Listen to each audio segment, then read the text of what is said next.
Tejo wiped the grease from his hands and stared at the scanner display. Something massive was drifting near the asteroid field, and it wasn't on any of the station's charts. He'd been working at Mining Station Gamma 7 for 5 years, and he'd never seen anything like this before. The object was huge, at least 3 times the size of the largest transport ships that visited the station. His scanner said it was powerless, cold, and completely dead, but something about its shape caught his attention. It wasn't built like human ships with their blocky, practical designs. This thing had curves and flowing lines that reminded him of living creatures. He knew he should report it. Station protocol was clear about unidentified objects. But Tejo had always been curious, maybe too curious. His supervisor had warned him about it before. Besides, if the ship was truly abandoned, the salvage could be worth a fortune. The station workers barely made enough to send money home to their families. This could change everything. Tejo checked his suit seals and grabbed his toolkit. His small maintenance pod detached from the station with a soft hiss. The trip to the derelict ship took 20 minutes. As he got closer, he could see it more clearly. The hull was covered in patterns that seemed to shift in the starlight. Materials he'd never seen before covered the surface, mixing metal with something that looked almost organic. He found an airlock on the side.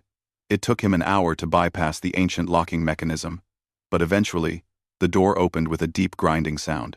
Tejo stepped inside, and his helmet lights cut through the darkness. The air inside was thin but breathable, according to his suit sensors. Dust floated everywhere, undisturbed for what must have been centuries. The interior was even stranger than the outside. The corridors seemed to grow from the walls, rather than being built. Everything curved and flowed like the inside of a giant shell.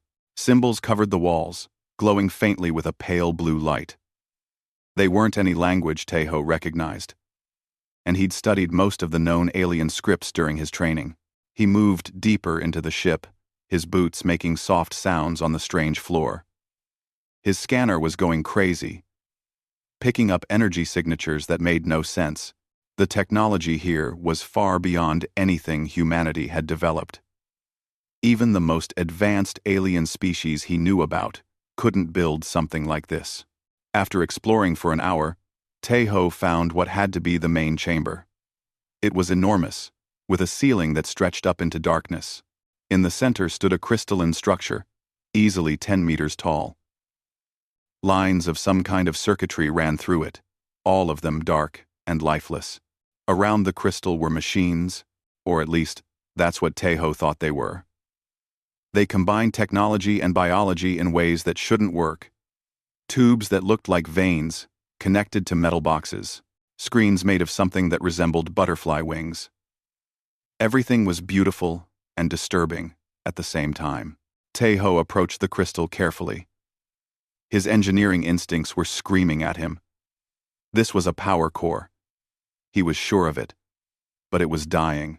The cracks were spreading, and the whole structure was failing. Without thinking about why, he started examining the systems around it. The life support was barely functioning, running on emergency power that had lasted for an impossibly long time.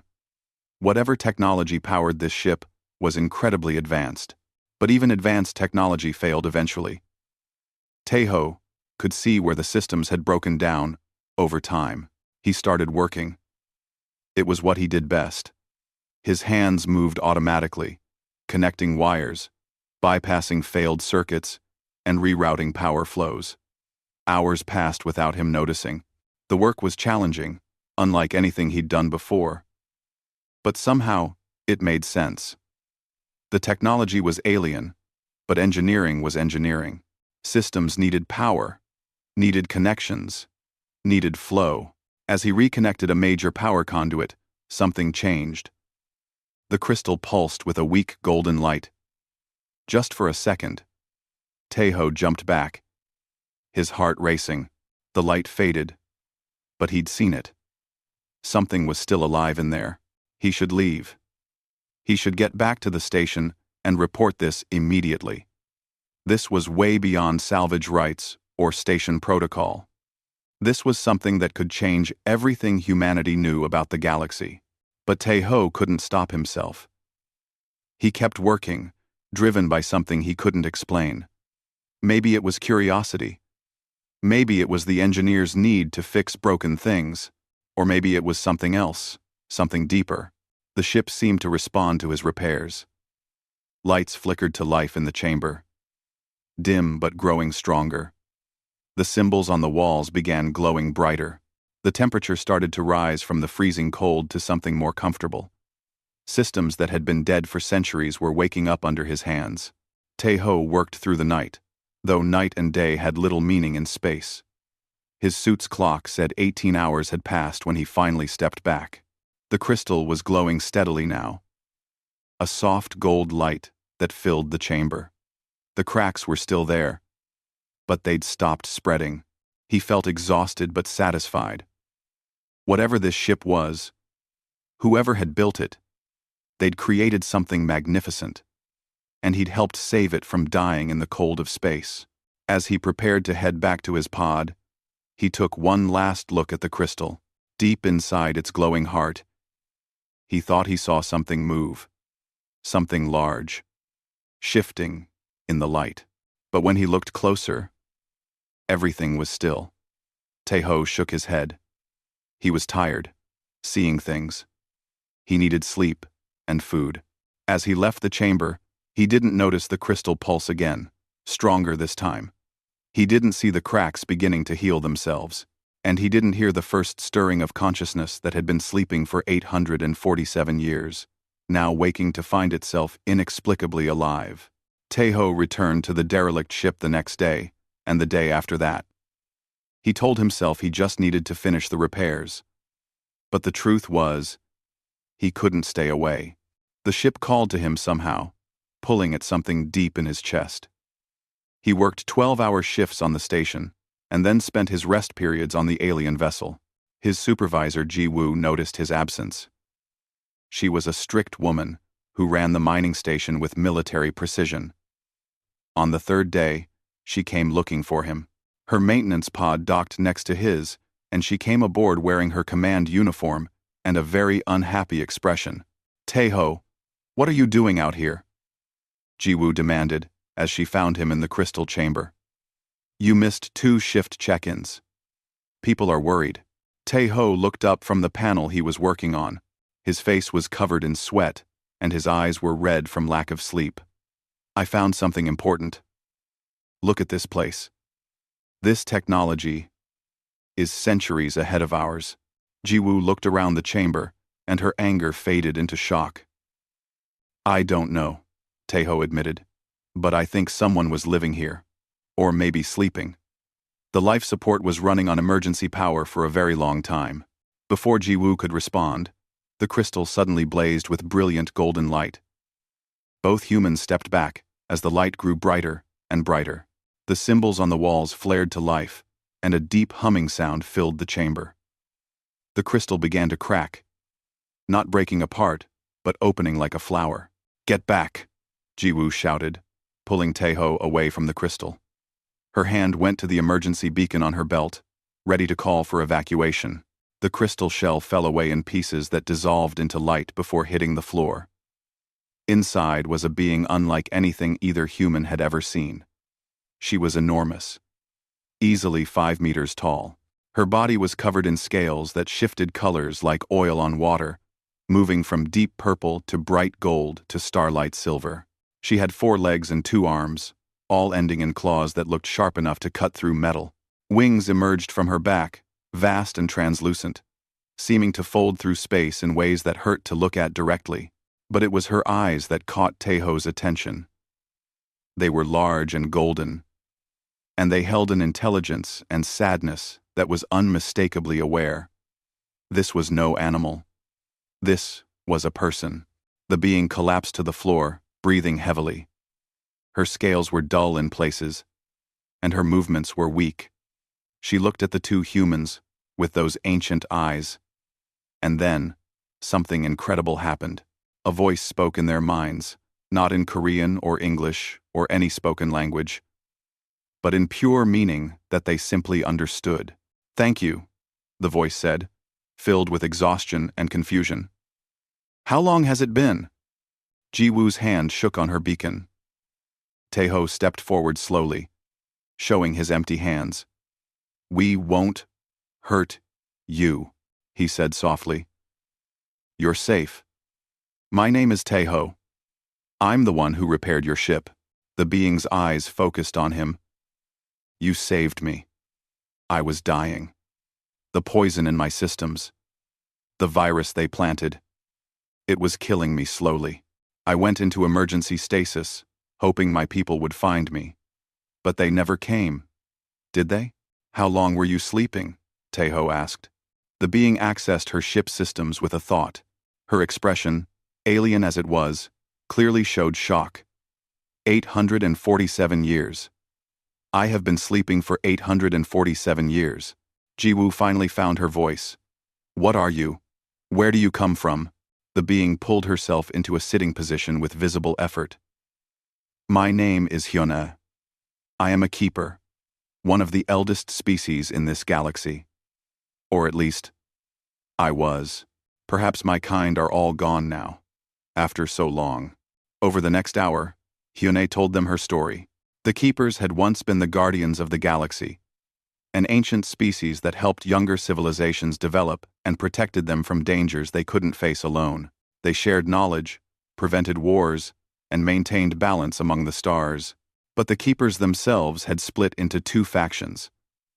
Hyune's group believed in uplifting other species, treating them as equals, and sharing power. The other faction, led by a keeper named Sung Min, believed that the younger species should serve the Keepers. They wanted to rule rather than guide, to harvest resources and control the development of other civilizations for their own benefit. There was a war, Hyuna explained, her mental voice heavy with old pain. Not fought with weapons but with politics and betrayal. Sung Min's faction won. They controlled more resources, more ships, more keepers, who feared change. My faction was declared criminals. Rebels against the natural order. They hunted us down one by one. Some of us fled to the far edges of the galaxy. Others went into hiding among younger species. I tried to escape to a sanctuary world, where others of my faction had gathered, but my ship was sabotaged. Sung Min himself planted a virus in my systems. It was designed to slowly destroy my ship and kill me, making it look like an accident. YGR-teen. YGR-teen. YGR-teen. Taeho felt anger burning in his chest. They left you to die alone in space. Yes, Hyuna said simply. I knew I couldn't reach the sanctuary world. The virus was spreading too fast. So I went into the deepest stasis I could, hoping that somehow, someone would find me before the end. And I did, Taeho said. I bypassed the corrupted systems. I didn't know what I was doing. I just saw broken technology and fixed it. Hyuna looked at him with something like wonder. What species are you? I don't recognize your kind. Resser. I might Telter Zyver said. Resser Zyver said. We're sender. We're sender. What is Eisend? Lussa Zyver said. We're sender. We're setter. Ender. We're sender. We're human, Jiwoo said. From a planet called Earth. We've only been traveling in space for a few hundred years. A young species, Hyuna said thoughtfully. Sung Min's faction would see you as primitives, to be controlled or exploited. But you saved me without knowing who I was or what you might gain. That is rare, even among my own people. Suddenly, alarms began blaring throughout the ship. Hyuna's expression changed to fear. No. No. No. No. My awakening sent out an automatic signal. It's a safety feature, meant to call for help. But if Sung Min's faction still controls Keeper space, they'll know I survived. Taeho felt his blood run cold. Will they come here? Hyuna met his eyes. Yes. And they will kill everyone who helped me to keep their secrets safe. The warship appeared in the asteroid field 3 days later. It was massive, dwarfing even Hyunei's vessel, and it moved through space with predatory grace. Jiwoo watched it approach on the station's main view screen, her face pale. Every instinct screamed at her to evacuate, but there was nowhere to run. The warship would catch any fleeing vessels easily. Taeho stood beside Hyun-A in her ship's command chamber. The keeper was stronger now, after 3 days of rest and proper system function. But she was still far from full health. Her scales had more shine, and she could move without pain. But centuries of stasis had taken their toll. "That's his ship," Hyun-A said quietly.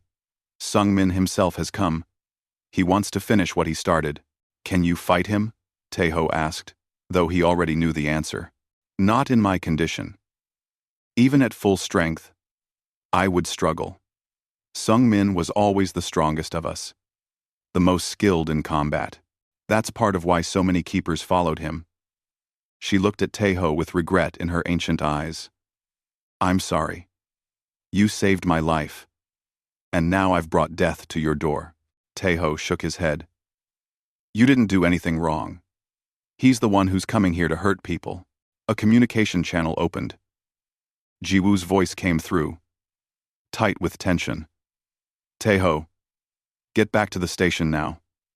That ship is hailing us." "I'm staying with Hyun-A," Taeho said firmly. "Don't be stupid. You're a mechanic, not a soldier. There's nothing you can do against that thing. Just..." Before Taeho could respond, another voice filled the channel. It was deep and resonant, speaking perfect Korean, though the speaker had never encountered the language before. "Humans of Mining Station. Gamma 7. I am Sung-min of the Keepers. You are harboring a criminal, a traitor to the natural order of the galaxy. Surrender her to me, and you will not be harmed." Jiwoo's hands clenched on her command console. "We don't have any criminals here. This is a civilian mining operation. Don't lie to me, human. I can sense her from here. Hyun-A, I know you're listening. After all these centuries, you're still causing problems. Your ideology was always dangerous. Young species need guidance, not freedom. They need our control, or they destroy themselves and others." Hyun-A's mental voice was cold when she responded. "You mean they need your exploitation? How many species have you harvested, Sung-min? How many civilizations have you kept primitive so you could take their resources?" "I've maintained order," Sung-min replied. "Something your faction never understood. The strong must rule the weak. That's the way of the universe." Taeho felt anger burning in his chest. He'd heard talk like this before, from dictators and tyrants throughout human history. The excuses were always the same, dressed up in different words. He opened his own communication channel. "You're wrong," he said simply. There was a pause. Then Sung-min laughed, a sound like rocks grinding together. "And who are you, little human?" "My name is Taeho. I'm the one who fixed Hyun-A's ship. And I'm telling you that you're wrong. The strong don't have the right to rule the weak. Everyone deserves freedom and dignity, no matter how advanced or primitive they are." "How touching," Sung-min said mockingly. "A primitive creature lecturing me on morality. I've existed for over 50,000 years, human. I've seen species rise and fall. I know what's best for the galaxy." "No. You just know what's best for you," Taeho shot back. "You're afraid. Afraid that if younger species are free to develop, they might become stronger than you, might not need you anymore. So you keep them down, keep them dependent." Another long pause. When Sung-min spoke again, his voice was harder. "I will give you 1 hour to evacuate your station. Then I will destroy it and take Hyun-A by force. Anyone who stands with her will die." The channel closed. Ji-woo immediately started evacuation procedures, ordering all non-essential personnel to the escape pods. But there was a problem. The station had 347 people. They only had enough pods for 200. And even if everyone got away, Sung-min's warship could easily hunt them down. Taeho's communication panel lit up with an incoming call. His heart jumped when he saw the identification. It was his sister, Da-un. She was a cargo pilot, working 3 systems away. Tae-ho! I heard the distress signal. What's happening? Her voice was frantic with worry. He explained quickly. Da-un listened in silence, and then said something that both terrified and proud him. No, don't. This thing will destroy you. I'm not letting my brother die alone, Da-un said firmly. And I'm not coming alone. You'd be surprised how many people owe me favors. The channel closed before Tae-ho could argue. He looked at Hyun-ae, feeling helpless. I don't know what to do. I'm just a mechanic. I fix broken ships. I don't know how to fight wars. Hyun-ae's expression softened. You already did the hardest thing. You chose to stand for what's right, even against overwhelming power. That's not nothing. Tae-ho, that's everything. Over the next hour, something unexpected happened. Ji-woo broadcast Sung-min's message to the entire station. She explained who Hyun-ae was, what the Keeper's civil war had been about, and what choice they faced. Surrender an innocent being to her death, or stand and fight. The station workers voted. It wasn't even close. 323 people voted to fight. Only 24 wanted to surrender.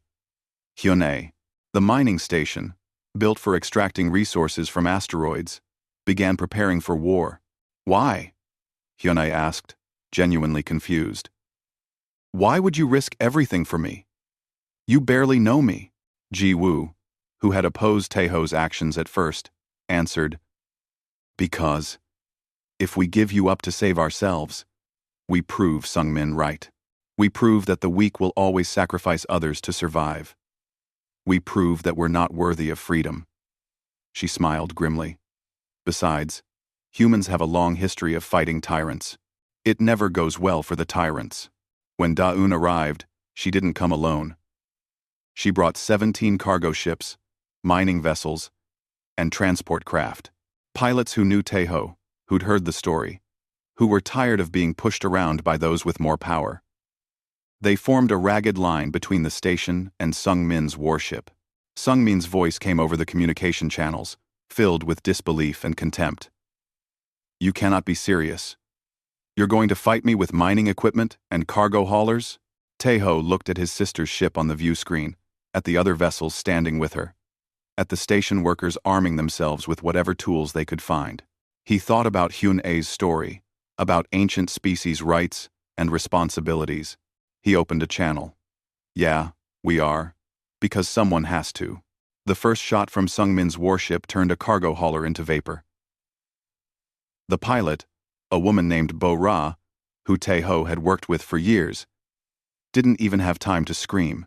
The other ships scattered, desperately trying to avoid the same fate. Sung-min's vessel moved through space like a hunting shark. Each shot precise and devastating. Hyun-ae's ship shuddered as she diverted all power to the shields. A shimmering barrier of golden light surrounded the mining station, protecting the civilian workers inside.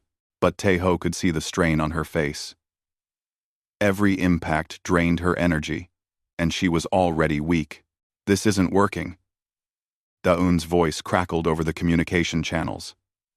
We can't even scratch that thing's armor.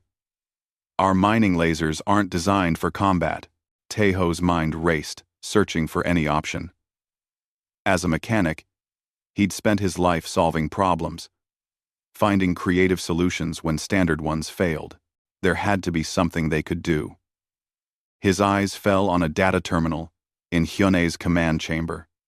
The archives. You said your ship contains archives.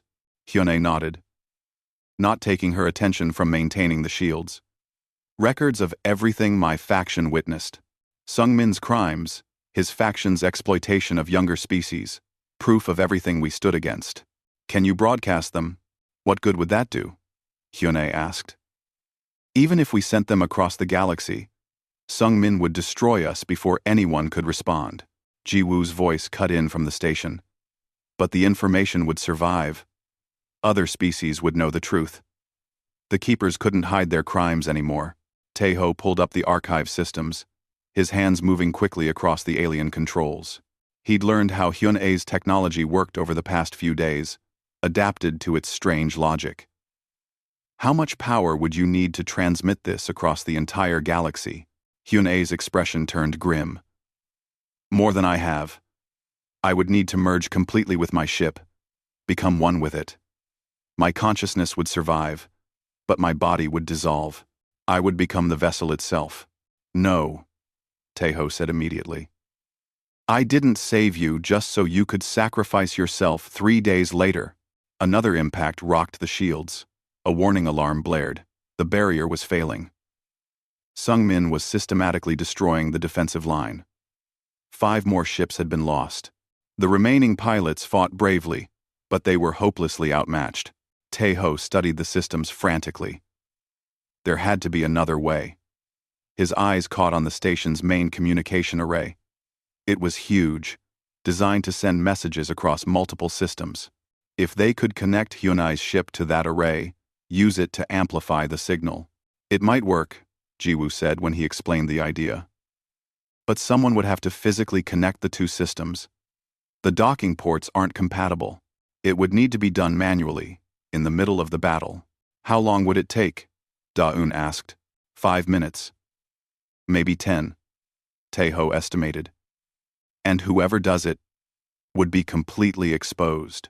Silence fell across the communication channels. Everyone understood what that meant. Sung-min was targeting anything that moved. A small maintenance pod trying to connect cables between the station and Hyun-A's ship would be an easy kill. I'll do it, Taeho said. No, you won't, Da-eun snapped. You're the only one who knows how to complete the connection. If you die halfway through, this was all for nothing. I'll run interference. Keep that monster's attention on me. Da-eun, don't argue with me, little brother. I'm the better pilot anyway. Her voice softened. Besides, someone needs to stay alive to tell this story.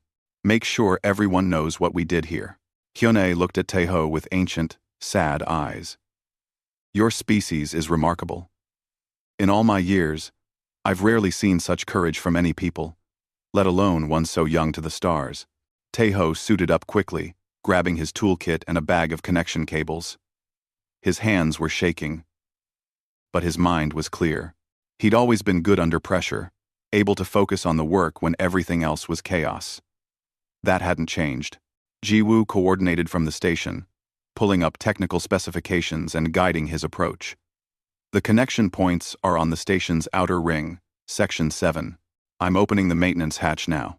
Taeho's pod launched from Hyun-A's ship. Immediately, Sung-min's weapons swung toward him. But Da-eun and 6 other pilots threw themselves in the way, firing their mining lasers and launching chunks of asteroid debris. It wouldn't damage the warship, but it created cover, blocked sensors, gave Taeho precious seconds. He pushed his pod as fast as it would go. Explosions bloomed around him as Sung-min fired through the debris field. A piece of shrapnel tore through his pod's left thruster.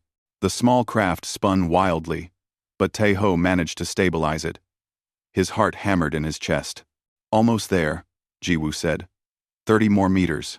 Another explosion, closer this time. Taeho felt heat through his suit as the blast wave passed.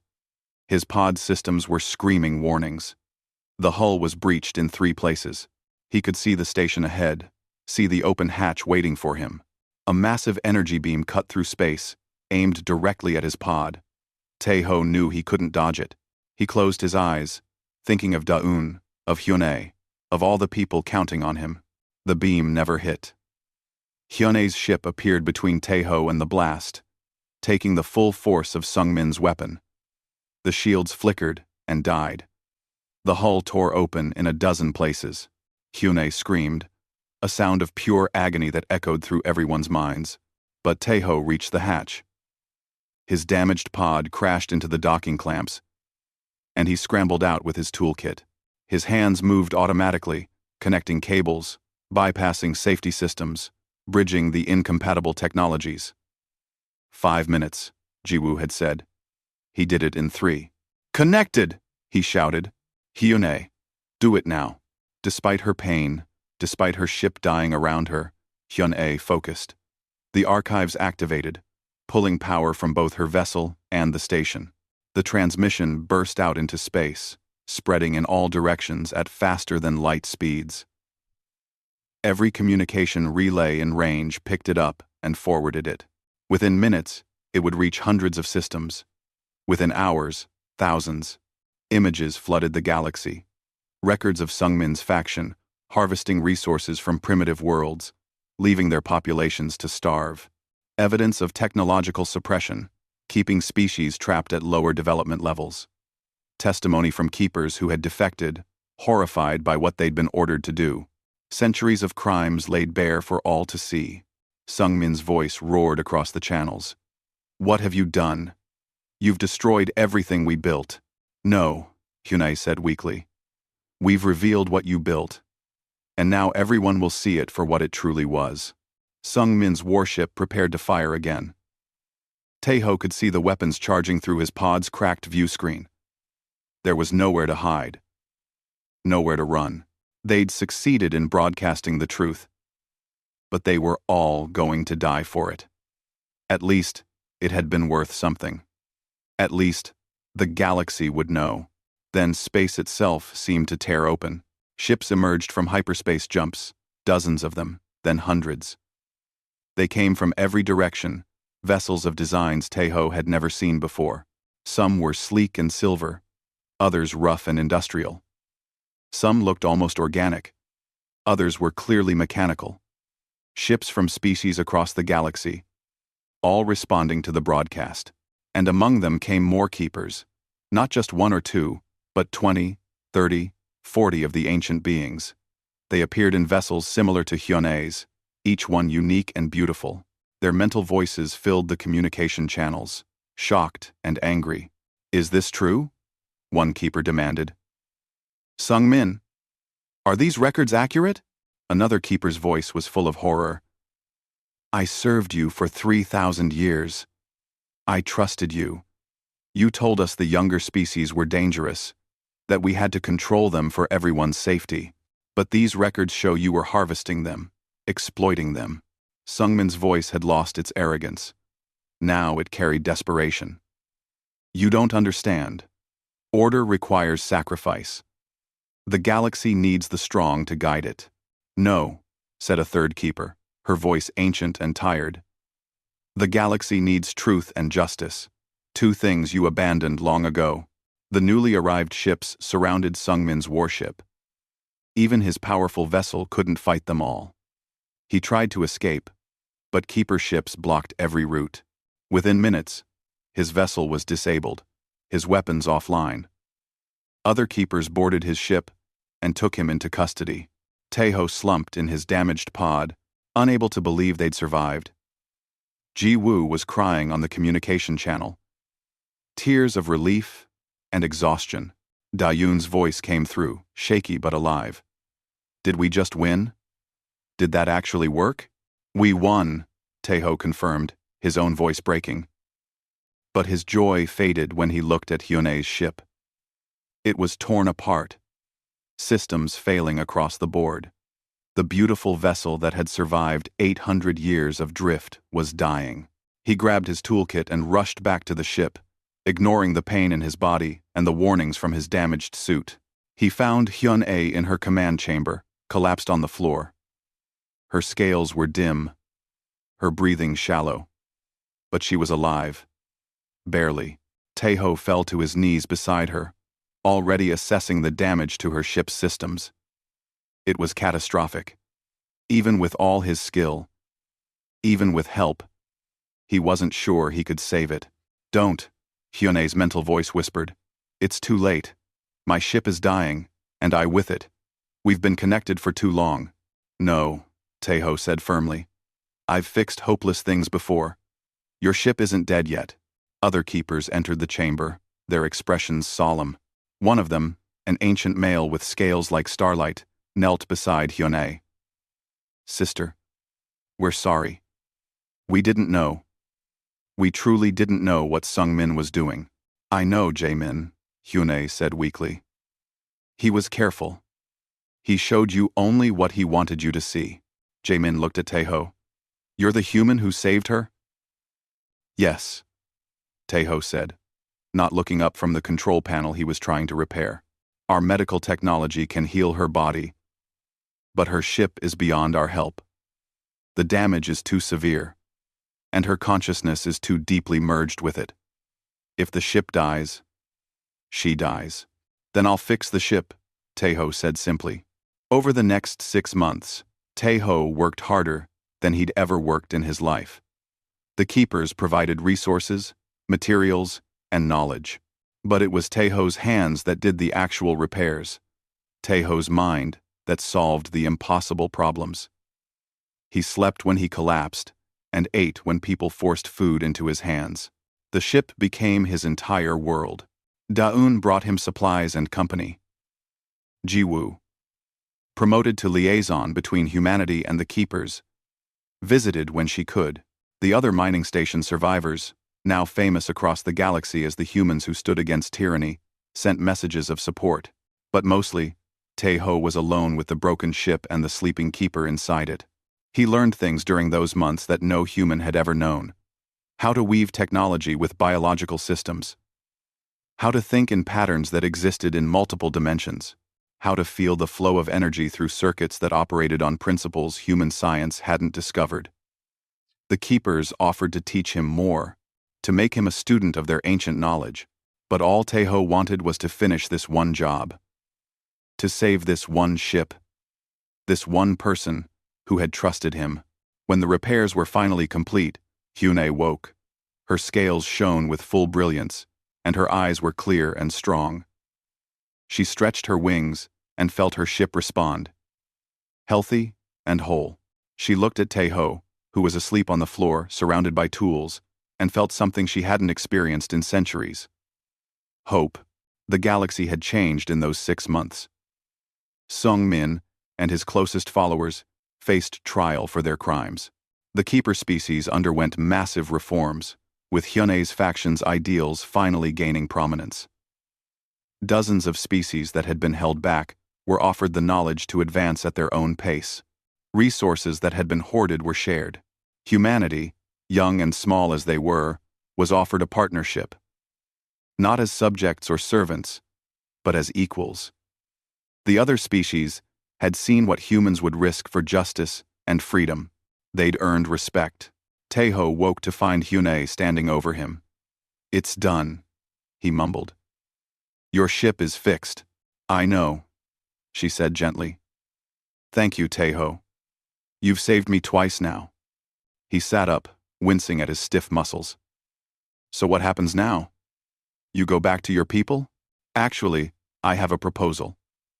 Hyune's mental voice carried a note of excitement. "My ship is fully operational. Better than it's been in centuries. And I have a new mission. There are other species that Sungmin's faction suppressed or abandoned. They need help, guidance, someone who understands what they've been through." "That sounds important," Taeho said. "It is, and I need a ship's engineer. Someone who sees broken things and can't help but fix them. Someone who understands that every being, no matter how small or primitive they seem, deserves dignity and freedom." She looked at him hopefully. "Would you like to join me?" Taeho thought about the mining station, about the simple life he'd had before, about routine maintenance and quiet shifts, and the security of knowing each day would be like the last. Then he thought about Hyune's ship soaring through space, about species waiting for help, about fixing things that truly mattered. "Yeah," he said, a smile spreading across his tired face. 6 days later, Hyune's ship jumped into hyperspace. The vessel had been officially registered under a new name, Gamma's Light, in honor of the mining station, where everything had changed. Taeho stood in the command chamber, watching stars streak past in impossible colors. Hyune stood beside him, her scales glowing with contentment. "You know," Taeho said, "I just realized something. I still don't really know how half your ship's systems work." Hyune laughed, a sound like music in his mind. "Then I suppose I'll have to teach you." We have plenty of time. Daun's voice came through the communication system. She'd insisted on coming along, bringing her cargo ship as an escort. So, where are we going first? There's a species in the Tarim sector, Hyunei said. They were kept at industrial-age technology for 3 centuries, while Sungmin's faction mined their planet. They deserve to know the truth, and to have the chance to advance. Sounds like they need someone to fix what was broken, Taeho said. Exactly, Hyunei agreed. That's what we do now. We fix broken things, as Gamma's light traveled deeper into unknown space. Taeho thought about how strange his life had become. He'd been a simple mechanic, living a small life in a quiet corner of the galaxy. Then he'd found a broken ship and done what came naturally. He'd fixed it. He hadn't known he was saving one of the galaxy's ancient guardians. Hadn't known he was rescuing a dragon from centuries of frozen sleep. Hadn't known his simple act of repair would spark a revolution that changed the balance of power among the stars. But maybe that was the point. Maybe the most important moments in history started with small choices. With one person deciding to do the right thing, just because it needed doing. Not for glory or reward, but simply because it was right. Taeho picked up his toolkit, the same worn bag he'd carried for years. Some tools were new, designed for alien technology, but most were the same old instruments he'd always used. Simple tools for fixing broken things. And in a galaxy full of wonders and dangers, of ancient powers and young civilizations finding their way, there would always be plenty of broken things that needed fixing.